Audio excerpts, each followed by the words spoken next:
Ces visiteurs s'apprêtent à entrer dans la centrale nucléaire la plus sûre au monde.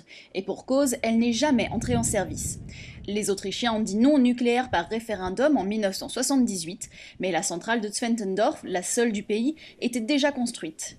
Restée dans l'ombre pendant plus de 30 ans, elle a ouvert l'an dernier ses portes au public, avec des visites guidées 2 fois par semaine.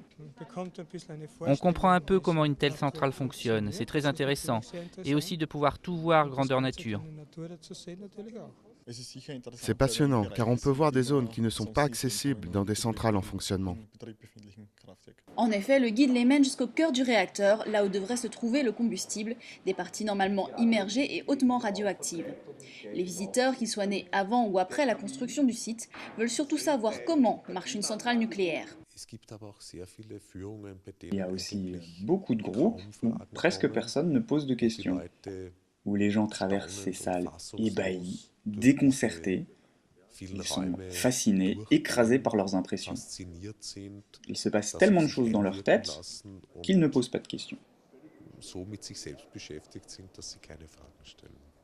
Car visiter Zwentendorf, c'est pénétrer un symbole de la politique nucléaire autrichienne.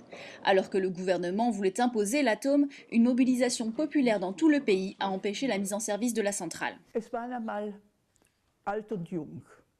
Il y avait des jeunes et des vieux, de toutes les idéologies, de toutes les appartenances politiques, des conservateurs, ultra-conservateurs aux communistes qui se sont opposés par conviction. Après plus de 3 ans de combat des écologistes, le non au nucléaire l'a emporté. De 18 000 voix seulement, mais les Autrichiens sont depuis devenus largement réticents à l'énergie nucléaire. La centrale de Zwentendorf s'est elle aussi reconvertie. On y forme encore des techniciens pour les centrales allemandes du même type, mais elle produit depuis 2009 de l'énergie solaire, sans risque pour aucun de ses riverains.